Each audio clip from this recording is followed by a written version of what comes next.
evin enerjisine iyi gelmeyenler var mı? Salonda sürekli bir sürü obje varsa bu aslında ev sahibinin kafasının da karışık olduğunu gösterir. Anladım. Masada bir de yemeğin dışında herhangi bir şey kesinlikle olmamalı, çanta da olmamalı. Ortaya böyle kocaman da çiçek konuyor. O masada bir karmaşa oluyor. Yani dekorasyon yemeğin önüne geçmiş oluyor. Yemek kayboluyor. Halbuki ev sahibi yemekler için saatlerdir uğraşıyor. Aynen. Aa yok kanka ya ben onu istemiyorum. Daha böyle Z kuşağının kullandığı şeyler asalak kelimeler. Kıyafetimizi ne kadar azaltırsak o kadar daha elegant duruyor. 3'ten fazla bir şey varsa onu da çıkar koy kenara. Yırtık kotlar çok ünlü markalarda şu an satılıyor olsa bile çok tercih edilmemeli. Kullanmamamız gereken bir renk var. Mesela bir iş görüşmesine gidiyorsak. İnsanların bizi gördüğünde ilk baktığı iki yer varmış. Evet. Nereler? Evet. Bir eve girdiğinizde o evin eski para mı yeni para mı olduğunu ışıklarından anlarsınız. Eski para dediğimiz o kitlenin önünde şöyle kocaman bilmem ne marka yazan bir kıyafet giydiğini hiç görmezsiniz. Gösterme ihtiyacı duymaz.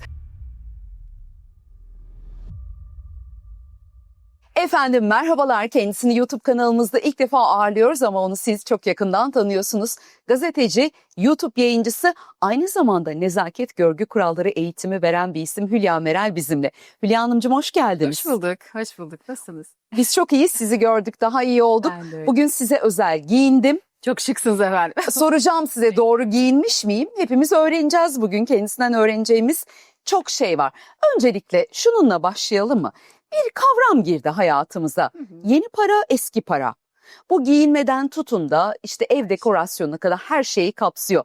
Aslında görgü kurallarını nezaket de kapsıyor. Ne demek ya? Eski para, yeni para. Kim eski para, kim yeni para? Evet. Yani bunu sadece Türkiye'de değil bütün dünyada konuşuyoruz aslında şu anda. Eski para dediğimiz aslında servetini çok önceden edinmiş. En az da 2-3 nesildir zaten bir servete, bir varlığa sahip olan, oturmasını kalkmasını bilen, satın aldığı şeyleri seçen, bir marka bir ürüne sahip olsa da bir arabaya, bir lüks bir eve rezidansa sahip olsa da bunu gösterme ihtiyacı duymayanlar aslında. Burada tabii demek de istemiyorum. Hani eski para çok iyidir, yeni para da tükaka gibi bir Hangisi anlam olmak çıkmasın orada. istiyorsanız. Aynen. Ama Türkiye'de de dünyada da para el değiştirdi. Para el değiştirince parayı sonradan elde edenler yani serveti sonradan kazananlar lükse biraz daha kolay ulaşmaya başladı. Dolayısıyla yeni paranın beklentileri ve işte o artık yeni hayat tarzına kavuştuğu için öncesinde olmayan ama sonradan elde ettiği şeyleri o gösterme Sergileme ihtiyacı hissediyor. görünürlük ihtiyacı, ben artık statü sahibiyim demeyi gösterme aracı da evindeki koltuğu, işte arabasının anahtarı, evinin olduğu residence neresiyse, giyindiği kıyafet, kullandığı saat, çanta bunlar olmaya başladı. Eski para bunu asla göstermez mi? Hiç ihtiyaç duymaz. Yani asla eski para dediğimiz o kitlenin önünde şöyle kocaman bilmem ne marka yazan bir kıyafet giydiğini, saatinde bir marka yazdığını ya da işte öyle bir markalı çanta taşıdığını hiç görmezsiniz. Gösterme ihtiyacı duymaz. Servet sessizdir, hani sadece fısıldar. Siz onun giyindiği zaten ceketin, bir kıyafetin kumaşından, dokusundan o ceketin ne kadar olduğunu aşağı yukarı tahmin edersiniz. Ama hani hiç o kıyafetleri almayan biri bunu çok anlayamıyor. Parası olsa da yine de gidiyor biraz daha uygun maliyetli şeyler oluyor. Pahalı alsa da yakıştıramayabiliyor. Şu an mesela hem kıyafetlerde hem evde ne moda? Bir sessiz lüks akımı var ya. Evet, doğru mudur? evet. Bunun içinde miyiz şu an? Doğru, sessiz lüks var ama bunu yine bilenler uyguluyor. Yani birazcık takip etmek, ilgi duymak, acaba doğrusu nedir diye araştırmak gerekiyor. Şimdi ben sosyal medyada bazı paylaşımlar yaptığımda diyorlar ki bunu da senden mi öğreneceğiz? Şimdi mesela birazdan konuşuruz. Üçlü zigon sehpa artık çok demode. Evde. Evde yani çok varlığınızı göstermek istiyorsanız üçlü zigon sehpayı ortadan kaldırmak lazım. 2'ye düşürmek, 1'e düşürmek. Diyorlar ki misafirin önüne ne koyacağım? Annelerin vazgeçilmezi. Şimdi beni buradan şey yapmasınlar, taşlamasınlar ama bazı eşyalar, evde kullandığımız bazı eşyalar evi daha demode gösteriyor, daha görgüsüz gösteriyor. Aslında ne kadar minimal, ne kadar az, eşyamızı ne kadar azaltırsak, kıyafetimizi ne kadar azaltırsak, ne kadar sadeleştirirsek o kadar daha asil, o kadar daha elegant duruyor evde de. Evde başka ne olmasın? Üçlü zigon Vallahi sehpa aldık. kızmazsa izleyicilerimiz sayacağım şimdi hepsini. Lütfen. Şimdi bir kere bir eve girdiğinizde o evin eski para mı yeni para mı olduğunu ışıklarından anlarsınız. Lambalarından anlarsınız. Eğer böyle patır patır her yerde spotlar yanıyorsa, evin her yeri ışıl ışılsa, bütün odalarda gereksiz lambalar yanıyorsa bu yeni paradır. Çünkü muhtemelen öncesinde elektrik parasını bile ödemekte zorlanıyordur. Artık param var, her yer ışıl ışıl olsun der. Ama kimi de diyor ki ben o ışıklar olmadan, spotlar olmadan rahat edemiyorum. Ben onu seviyorum. Size ne diyor mesela? O da olabilir. Karışmıyoruz ama olanı söylüyoruz yani. Eski paranın evinde de daha çok sarı ılık ışık vardır mesela. Daha çok abajur kullanırlar, lambri kullanırlar. Daha böyle hafif loş bir ışık vardır. Böyle ışıl ışıl ışıklı şeye ihtiyaç duymazlar. Evi yüksek tavanlıysa kibar bir avize takarlar mesela. Yine taşlı olabilir ama mesela bazen apartman dairelerinde böyle Topkapı Sarayı'ndaki şeyler gibi avizeler falan görüyorum hani ışıltılı.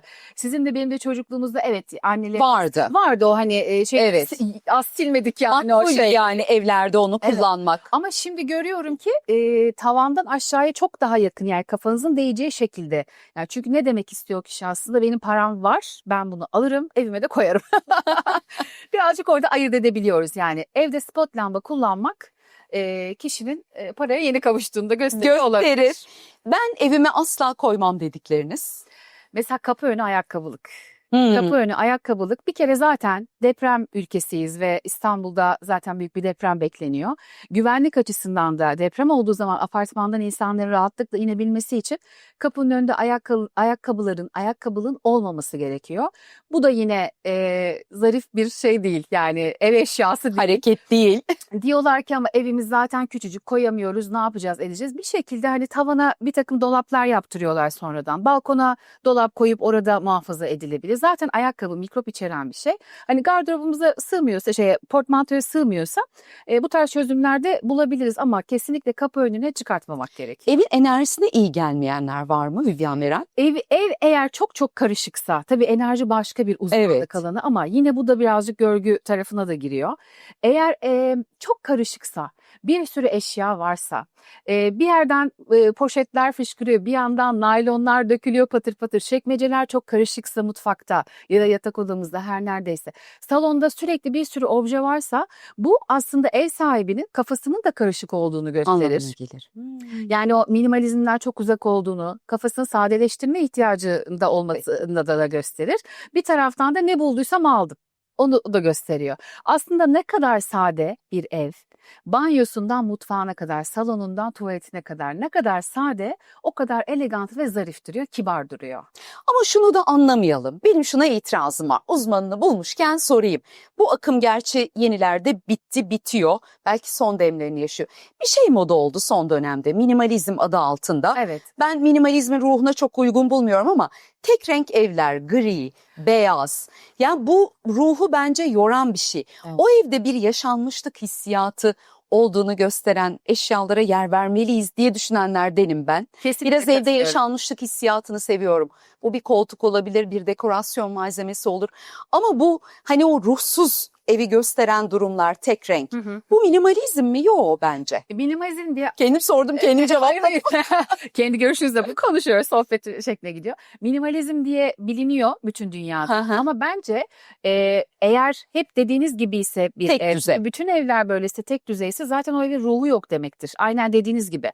Ama kullandığımız bir yastıkla, bizde belki hatırası olan annemizden babamızdan kalan bir objeyle, belki bir tabloyla, bir vazoyla, bir şeyle çok abartmadan ama çok karmaşaya da sebep olmadan o eve bir ruh katabiliriz ve orada kendi kimliğimizi de yansıtabiliriz. Belki biraz da renk.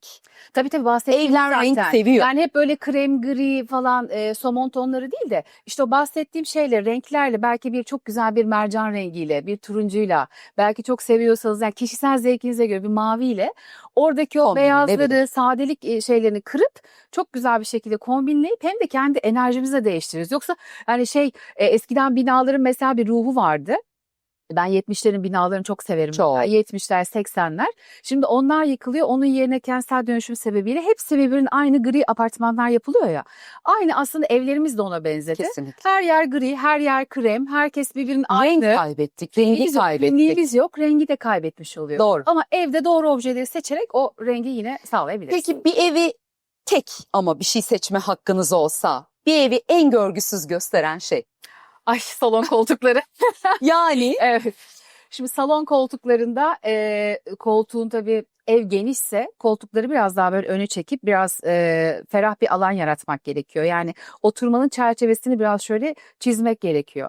Duvara tam sıfırlarsanız bu işte biraz daha hani evi dar olan, hani çünkü imkanlar dahilinde Tabii, öyle yapabilir. tabii. Yapacak da bir şey yok ama genellikle böyle hani mali durumu iyi olan ailelerde salonu belli bir şeyde topladıklarını görüyorsunuz. Ama gittiğim, gezdiğim, gördüğüm evlerde ya da işte benim online eğitimlerim falan oluyor. Orada da anlatıyorum, ediyorum.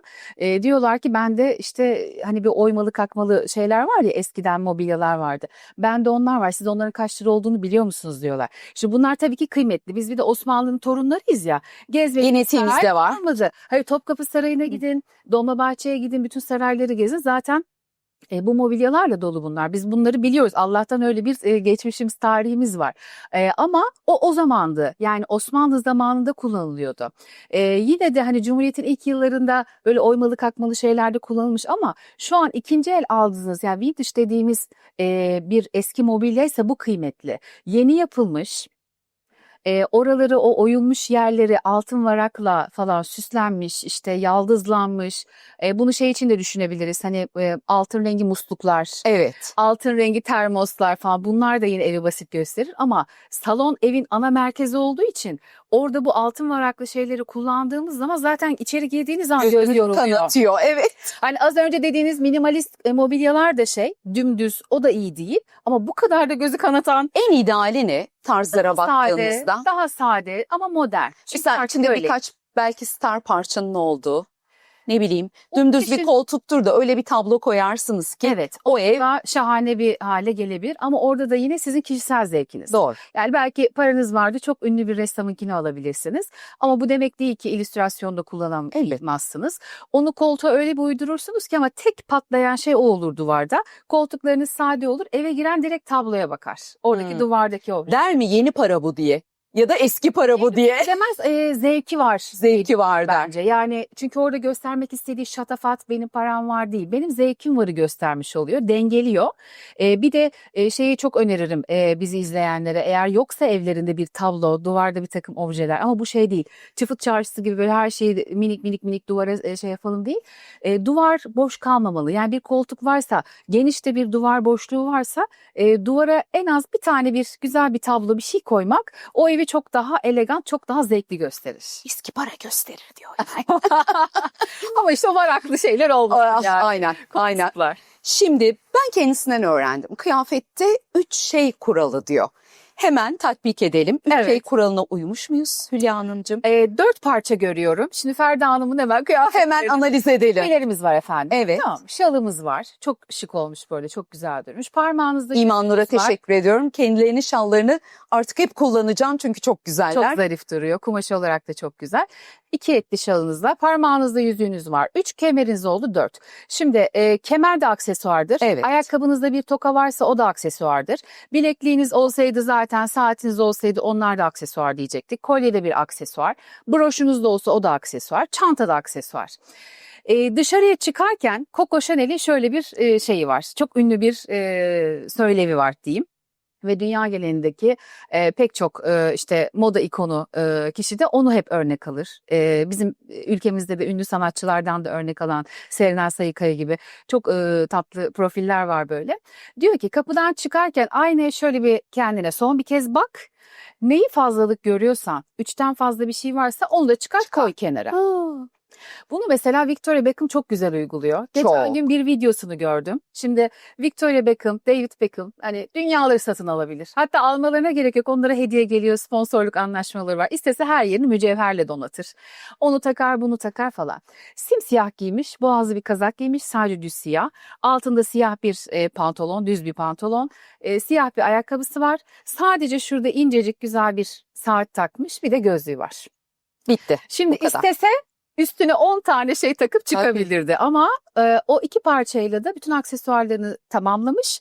Dikkati kendine çekiyor. Yani kullandığımız aksesuar da hem üçü geçmemeli hem de bizim de önümüze geçmemeli. Yani insanlar bizim küpemize bakmamalı, bizim çantamıza Bize bakmalı. bakmamalı. Orada değerli olan ana karakter benim, yani benim gözümün içine bakmalı. Aksesuar öne geçmemeli. Orada ona biraz dikkat etmek gerekiyor. Bir görsel getirdiniz bize arkadaşlar, Evet. verelim. Şimdi oturduğumuz yerden de rahatlıkla gözüküyor, zaten anlatabiliriz. Evet, evet. İkiye ayrılmış durumda. Bu mesela eski para yeni parayı mı anlatır, yoksa daha çok bir tarz görseli mi bu? Eski para yeni para diyemeyiz tam olarak. Daha elegant bir duruş, Ha. daha sade renklerin tercih edildiği. Sağ taraf mesela öyle bir daha ideal olan duruşu temsil ediyor. Üç renk kuralını da şimdi birazdan belki. Üç renk kuralı. Üç renk kuralımız var. Yani giydiğiniz kıyafette mümkünse üçten fazla renge geçmemek gerekiyor. Şimdi buradaki sağdaki fotoğrafta genellikle ya ton sür ton yapmışlar, mesela krem yapmış, Evet. tek beyaz giymiş, ya sadece siyah giymiş, Nebahat Çehre'yi orada da analım. Ya da işte yine üç renkle kombinlemiş, ya da burada bordo çanta, bordo bu sene çok moda. Gri ile mesela alttaki fotoğrafta yine kombin yapmış. Burada bir renk karmaşası, bir cümbüş görmüyorsunuz. Bir sadelik. Ne kadar sade o kadar asil ve elegant duruyor aslında. Üstümüzde demin işte bahsettiğim ne kadar çok şey olursa o kadar karmaşa yaratıyoruz. Sol tarafa baktığımızda da mesela yırtık kotlar çok ünlü markalarda şu an satılıyor olsa bile çok tercih edilmemeli.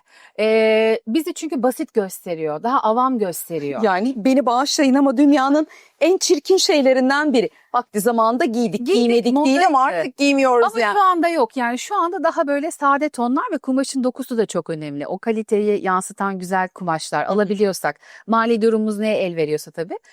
Solda yine leopar desenli görüyoruz. Yani Aleyna Tilki'nin üzerinde bir tight, ama işte ne alttaki üsttekine uymuş, ne üstteki alttakine, montu karmaşa içinde.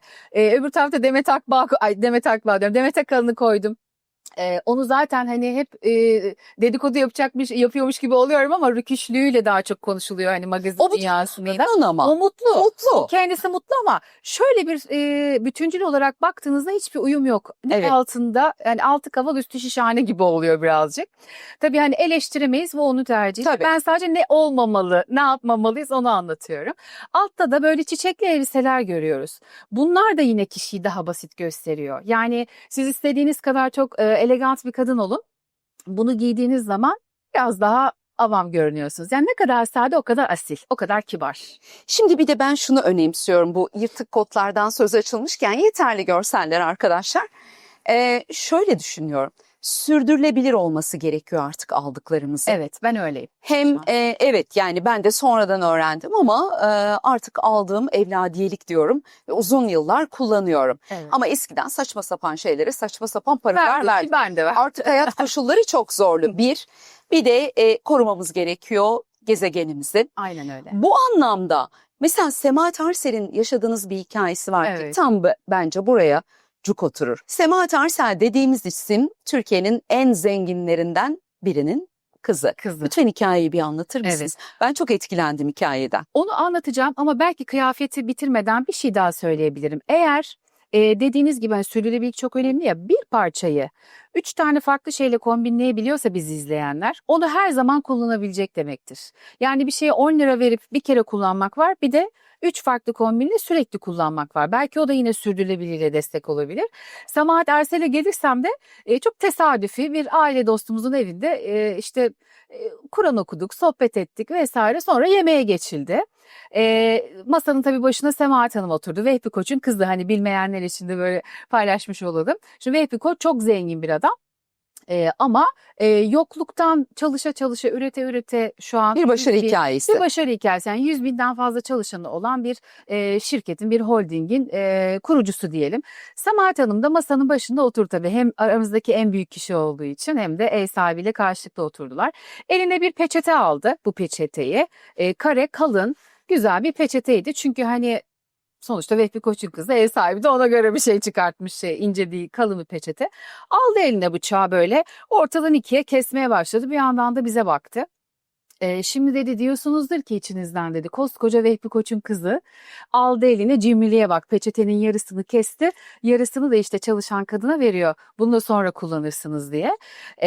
Benim babam dedi biz çocukken dedi içeride bir ışık yandığı zaman hemen dedi birimizi göndertir o lambayı kapattırırdı dedi. Bunun dedi cimrilikle alakası yok. Biz evet varlıklı çok zengin bir ülke olabiliriz ama kaynaklar dünyada da Türkiye'de de çok sınırlı. Çok dikkat etmemiz gerekiyor. Bu peçetenin yarısını da başka zaman kullanırsınız diye verdi. Şimdi tabii bunun sürdürülebilirlik tarafı var. Bu hareketin doğruluğu yanlışlığı kişiye göre değişebilir. Kimi diyor ki param var diyor alıyorum diyor. Hani Semahat Arselsem de kullanmalıyım bunu diyor. Hani Mesela bu eski paraya bir örnek midir bu hareket? eski para hareketi. Aslında eski para. Yani diyor ki bana sen incecik bir peçete de çıkartsan o da olurdu diyor yani. Bu kadar şatafata gerek yoktu yani bu kadar kalın bir peçeteye. Ama hani onun konumu gereği ev sahibi de ona en güzelini sunmaya çalışıyor aslında iyi bir niyetle. Sadece şu belki kıymetli bu noktada. Sürdürülebilirlik için çok kıymetli bir hareket ama onun eline değdi. Şimdi o masaya oturmadan önce nereye dokundu bilmiyoruz. Bunu şimdi dokundu kadına verdi başka zaman kullanırsın diye de onun dokunduğunu başka biri kullanmak zorunda değil. Yani ben olsam orada şey yapabilirdim. Yarısını kessem bile alıp çantama koyardım. Sonra Bu bir şekilde yine kullanırdım. kullanırım diye. Çok eminiz ki o kadın onu aldı götürdü çöpe attı. Yani Muhtemelen. onu gidip de saklayacak hali Aslında yok. orada Ama sonuçtan ziyade bir verilen mesaj evet önemli. bize bir mesaj vermek istedi Kesinlikle. aslında orada. İsraf etmeyin. Mesela bakın Japon kültüründe de Ferda Hanımcığım israf çok büyük bir ayıp. Bir tane pirinç tanesini bile asla ne tencerede ne tabakta bırakıyorlar. Çünkü onun nasıl bir emekle o masaya geldiğini biliyorlar. Aslında burada da aynı şey. İsraf, müsriflük işte bunların hepsi yeni para diyeceğim kızacaklar bana ama hani eğer böyle bir serpme kahvaltıya gittiysek masayı böyle donattıysak bir kebapçıya gittiysek vesaire ve masadaki her şeyi böyle bırakıp kalkıyorsak çoğunu bırakıp kalkıyorsak yediğimizden yiyeceğimizden çok daha fazlasını sipariş ediyorsak bu da zaten yeni para. Çünkü eski para öyle o kadar yemek söylemez zaten yiyebileceği kadar söyler parası olmadığından değil. Yiyebileceği kadar daha sade, daha makul yaşar ve gösterme ihtiyacı yoktur yediği şeyi. Yeni parada biraz daha gösteriş var. Hani ben alabiliyorum, yiyebiliyorum bunları gibi. Şu renklerden devam edelim mi giyim Olur. kuşam konusunda? Tabii. Mesela şu renk şu ortamda tercih edilmelidir. Bu rengin burada gideri vardır ya da yoktur. Ben olsam şu renklerden kaçınırım. Şey mesela çok güzel bir bilgiydi. En fazla üzerinizde 3 renk kombinasyonu olsun Evet. diyor. 3 Evet. rengi geçmemek gerekiyor ama başka renklerden bilmediklerimiz. Evet. Mesela lacivert renk tabii her rengin bir kodu var. Lacivert renk biraz daha disiplini, otoriteyi temsil eder. Daha çok devlet başkanlarında görürsünüz. Siyah daha çok avukatlar, hakimler, savcılar, daha çok böyle devlet kademesindeki yüksek rütbeliler giyer. Doktorlar daha beyaz tonlar, daha soft somon renkleri tercih ediyorlar. Ama mesela siz bir sanatçısınızdır. Öyle bir giyersiniz ki şalınızla, pantolonunuzun içine giydiğiniz bir renkli çorapla çok tarz durursunuz. O da doğru bir yaklaşım. Kullanmamamız gereken bir renk var. Mesela bir iş görüşmesine gidiyorsak, bir mesela televizyonla ilgili bir iş Düşündüğüm rengi yapıyorsak, söylemeyin lütfen. bir görsel bir iş yapıyorsak, bir date'e gidiyorsak kahverengi kesinlikle kullanmamamız. Ya bu kahverengiye büyük haksızlık edildiğini düşünüyorum. Ben Aslında çok çok- seviyorum. Evet, toprak Eskiden hiç topları. sevmezdim ama artık kahve ve tonlarına bayılıyorum. Bu sene çok moda. Yani şu anda en uygun maliyetli tekstil mağazasına da girseniz, en pahalısına da girseniz vitrinde hep kahverengi var. Orada sadece doğru kombini yaratmak çok önemli. Burada çünkü risk şu, tamamen kahverengi giyerseniz ve kahverenginin tonunu da yanlış seçerseniz daha tembel, hımbıl, O böyle mesajı o hayattan veriyor. vazgeçmiş. Evet, böyle bir izlenim veriyor. Kahverenginin böyle bir durumu var. Ama doğru kombinlersek mesela açık mavi, turkuaz mavi çok güzel yakışır kahverengiye. Kesinlikle. Somon renkleri, bej tonları, çok uçuk bir pembe mesela bu çok güzel bir kombin yaratır. Takılarla da bunu çok güzel birleştirip güzel bir şekilde kullanabiliriz ama sadece kahverengi ya da gençsiniz ama kahverengi bir ceket giyiyorsunuz falan onu doğru kombinleyemediğinizde sizi son derece böyle şey gösterir. Yani çok yavaş, usul, tembel yani öyle bir izlenim veriyor. İlk randevuda ya da ilk iş görüşmesinde hangi rengi tavsiye edersiniz? Daha nötr renkler, pastel renkler tercih olmalı ama ben risk almak istemiyorum diyorsak tabii ki klasik siyah. onu giyebiliriz. Ama hani orada amacımız ne? Date'in amacı ne? Hani evlenmek mi? Günübirlik. Kırmızı ile gidilir mi mesela? Kırmızıyla gidilir, tutkuyu yansıtır. İş görüşmesine İş görüşmesi kırmızı önermem. giyilmez. Onu önermem. Daha sade soft renkler iş görüşmesinde siyah veya lacivert daha kurtarıcı bir renktir. Kahverengi ve tonlarını çok tercih etmemek lazım. Beyaz da yine olabilir. Bu da sizin aslında ne kadar temiz, iyi bir enerjiniz olduğunu gösterir. Beyazı tercih etmek de yine çok güzel bir imaj olabilir. Ama işte yine pantolonla, eteğinizle, giydiğiniz o şeyle, kombinlediğiniz şeyle uyumu çok önemlidir. Renkler konusunda birazcık dikkatli olmak lazım. Giyilmemesi gereken şey gün içerisinde bir daha böyle altın, dore renkler, lameler. Mesela bunlar akşam yemeğinde. Ama yine de onu çok minimal kullanmamız gerekir. Bütün şeyde hani elbisemizin komple hepsi lame olmamalı ya da dore olmamalı. Belki ayakkabıda kullanabiliriz. Belki çantada siyah bir elbise giyip elimize bir dore çanta kullanabiliriz. Olabildiğince onu zarif kullanmak lazım. Günlük kullanımda bazen iş yerinde giyenleri görüyorum bu tonları. Ya da çok ışıltılı küpeler takanları görüyorum. İş yerine, ofislere falan uygun değil. Yani günlük şey. Akşam mümkünse. Giyinmek bir sanat işi gerçekten. Evet, öğreniyoruz. Bazen gerçekten hani ben de diyorum kendim böyle bir kombin yapıyorum. Bana çok güzel geliyor ama bir uzmanına sorsam diyecek ki yok hayır yani bunu böyle kullanmasaydın keşke diyecek. Bildiğimiz kadarıyla yapmaya çalışıyoruz. Yani elimizden geldiğince deneye deneye göreceğiz. Makyaj da öyledir ya aslında hani şu renge bu renk, buna bu renk diye söylenir işte. Kişinin Kumralsanız şeftali ama ben kendimi nasıl hissediyorum o renkle? Belki hiç mutlu değilim. Ben orada kişinin renklerinin de önemli olduğunu Evet. düşünüyorum. Ben yenilerde Güzideciğim kulaklarını çınlatıyorum. Güzide Yılmaz'a bir renk analizi yaptırdım. Aslında gündelik hayatımda farkında olmadan çekildiğim bazı renklerin gerçekten benim renklerim olduğunu öğrendim. İnsan istemsiz de istemsiz de çekiliyor ama yanlışlarım da var mıymış? O çokçaymış. Var oluyor. Yani bazı çok sevdiğim renkler aslında hiç benim renklerim değilmiş. Onları da öğrendim. O yüzden yani vakti olan, yaptırmak isteyen bir kere hayatında bunu deneyimlesin bence. Teninizin rengine göre, kaşınızın rengine, gözünüzün rengine göre, dudağınızın rengine göre bile üzerinize giymeniz gereken renkler değişiyor. Evet. Mesela aynı rengin farklı bir tonu sizi bambaşka gösterirken başka bir tonu İşte en çok ona şaşırdım. Evet. Kırmızının 50 tane tonu var. Evet. Şu hangi kırmızı sensin? Ben nar çiçeği kırmızıymışım. Çok severim. Ben de. İyi ki de öyle çıktı diyorum. Peki insanların bizi gördüğünde ilk baktığı iki yer varmış. Evet. Nereler? Evet. Biz bir kapıdan içeriye girdiğimizde ilk 7 saniyede bilimsel olarak karşımızdaki insanlar bizimle ilgili bir fikir sahibi oluyorlar. Saniye. İlk 7 saniyede bizi böyle tırnaktan aşağı süzüyorsa eğer o kişi bizimle ilgili bir fikir sahibi oluyor. İlk baktıkları yerde insanların dişler bir kitleye göre statü sembolüdür. Yani eğer dişleriniz güzel yapılmışsa, herhangi bir çarpıklık, çupukluk yoksa buna paranız var yaptırabilmişsiniz demektir. Ya da hani genetiğinizin iyi olduğunu gösterir. Dişlere bakarlar o yüzden biraz. İkinci bakılan yerde ayakkabılardır. Hep derler ya Dost başa düşman ayağı diye. Düşman ayağı diye. Gerçekten ayakkabıya bakılıyor. Ayakkabının kalitesi, ayakkabının rengi, giydiği kıyafete uyumu, işte çizme hangi boy, aradan çorabınız görünüyor mu, görünmüyor mu? Bu da yine sizin birazcık statünüzü gösteriyor. Ya Karşıdaki şöyle insan sizinle ilgili bir fikir sahibi olmuş oluyor. istemsiz galiba ilk karşılaştığımızda bunu 7 saniye içinde Tabii, yapıyoruz. bilinçli değil, bilinçsizce 7 saniyede karşımızdakini okuyoruz aslında. Diyor ki ihmal edilmiş görünüm öz şefkat eksikliğinin göstergesidir. Evet. Yani açarsak. Şöyle biz bazen ailemize çok özeniyoruz. Her şeyi ailemiz için yapıyoruz. Onların sevdiği yemekler, onların gitmek istediği tatiller, onların olmak istediği yerler, oyunlar, değil mi? Parklar ya da alışveriş yapmak istediği bir kozmetik bir şey. Bütün paramızı genellikle çocuklarımıza, ailemize harcıyoruz. Ama kendimize öz şefkat göstermeyi çoğu zaman da unutuyoruz. Bazen diyoruz ki saçımı boyatmayayım canım ne olacak? Bir fön bile çektirmiyoruz ya da işte ya tırnaklarımızı yaptırmıyoruz, onu başka bir şeye kullanalım diyoruz. Kendimize ne kadar bakarsak dişimize, cildimize, cildimiz bizim en önemli giysimiz.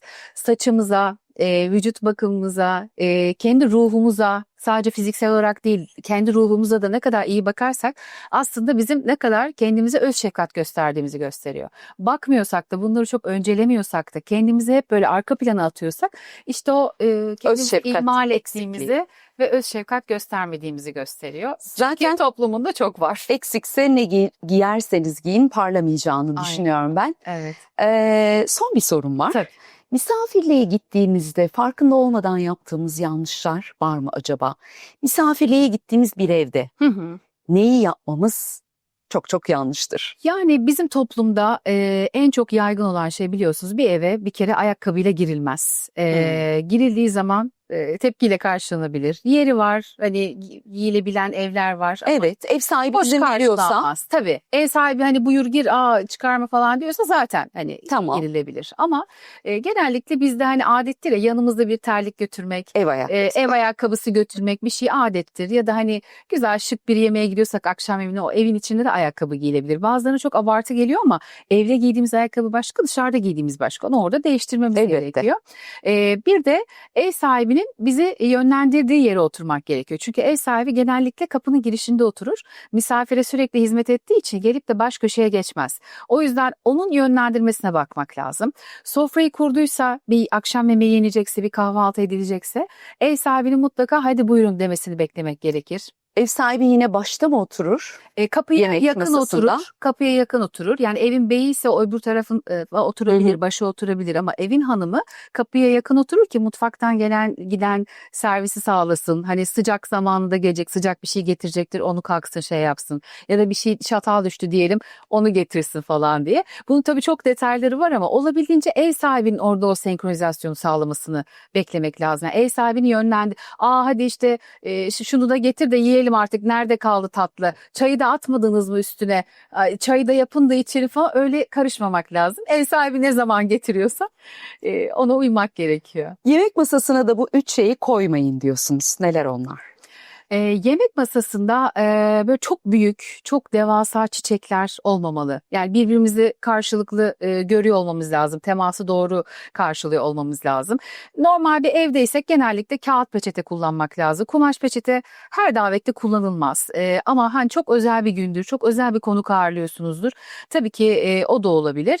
Bir de olabildiğince sade bir masa yapmak lazım. Yani masa örtümüzde, tabaklarımızla, peçetemizde yine evimizdeki gibi yani hani diyoruz ya yine o sadelik. Masa sade olacak. Ondan sonra da üzerine bir çiçek, minik bir obje, bir mum vesaire böyle minik şeylerde renk katabiliriz.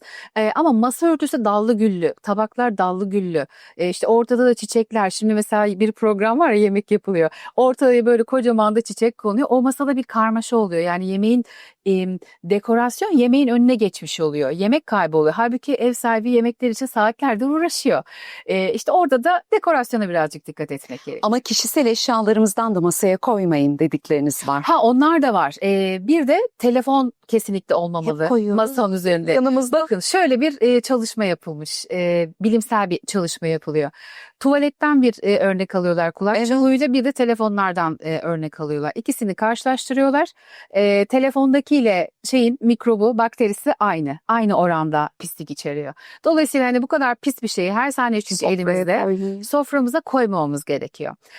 Masada bir de yemeğin dışında herhangi bir şey kesinlikle olmamalı, çantada olmamalı. Mesela bir restorana gidiyoruz, çantamızı koyuyoruz hemen masaya. Halbuki o çantayı belki yere koyuyoruz. Bir mağazada bir şey denerken bir şey yine yere koyuyoruz bir yerden. Mikrop aslında o.